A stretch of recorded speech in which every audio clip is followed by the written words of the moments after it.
आइए मेरे दोस्तों, आपका स्वागत है श्रीमद् भगवद गीता पाठ में। सबके मंगल की कामना करते हुए ईश्वर का नाम लेकर शुरू करते हैं।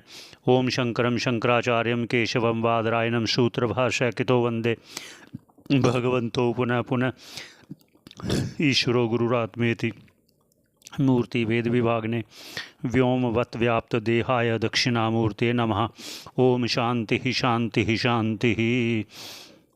अब भगवान ये कहने वाले हैं कि ये जो समत्व योग तुझे मैंने बताया है, उस पर चलने पर या वह कर्म ऐसे करने पर फल की इच्छा ना रखते हुए तो उसका फल क्या होगा। अब उसका फल कथन करने वाले हैं कि समत्व योग मैंने जो तुझे कहा, इस योग के द्वारा कर्म करते हुए तुझे फल क्या मिलेगा, उसका कथन करते हैं। पहले उच्चारण करते हैं, फिर भाष्यकार क्या कहते हैं उस पर चलते हैं। आइए उच्चारण करते हैं। ये 50 नंबर श्लोक है। बुद्धियुक्तो जहातीह उभे सुकृत दुष्कृते तस्माद् योगाय युज्यस्व योगः कर्मसु कौशलम। अब भाष्यकार कह रहे हैं कि जो समत्व योग कहा ना भगवान ने, उससे युक्त हुआ तू, बुद्धि युक्तो, ऐसे समत्व योग में युक्त हुआ। जहातीह, त्याग दे, उभे, दोनों, क्या दोनों त्याग दे, सुकृत दुष्कृते, पुण्य पाप रूप ये भावना ही त्याग दे।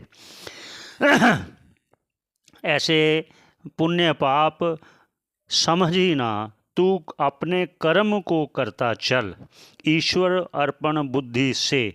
उससे क्या होगा? तस्मात् कारण, ऐसे करने से, तस्मात् कारणात् योगाय युज्यस्व, ऐसी तू चेष्टा करेगा। किसकी? समत्व योग की चेष्टा करेगा तो फिर योग है कर्मसु कौशलम।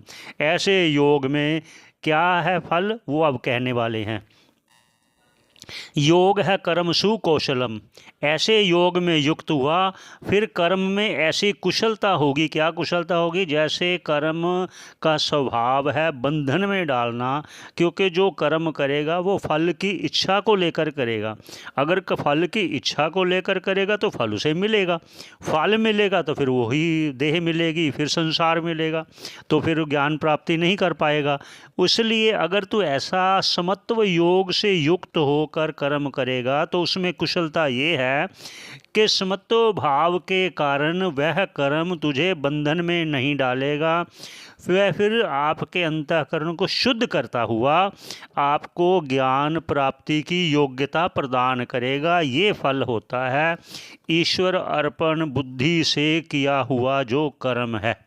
ये ईश्वर की कृपा से अंतःकरण शुद्ध होकर ज्ञान प्राप्ति के द्वारा वह इस भव सागर से पार हो जाता है। ये कुशलता है, ये फल भी है। ये फल का कथन किया। अब आगे भगवान क्या कहते हैं उस पर चर्चा करेंगे। इतना आपका श्रवण करने का बहुत बहुत धन्यवाद। आप बहुत भाग्यशाली हो। ईश्वर की कृपा के बिना ये संभव नहीं कि भगवत गीता का श्रवण किया जाए, क्योंकि आजकल के इस कलयुग में ऐसे आपाधापी के समय में हर व्यक्ति व्यस्त है। फिर भी वो अगर कभी सुनता है, श्रवण करता है, वो निष्फल कभी नहीं जाएगा। ये पहले भगवान कह चुके हैं। स्वल्पम अपि, थोड़ा सा भी अगर किसी ने आत्म तत्व को सुना है, आगे आपने कहा सुना होगा, कठोपनिषद में भी आया था कि बहुर्भी श्रवणापि ना लभ्य, किसी को तो सुनने को भी लाभ नहीं मिलता। ये सत्य है, ये उपनिषद का वाक्य है, मैं अपनी तरफ से नहीं बोल रहा।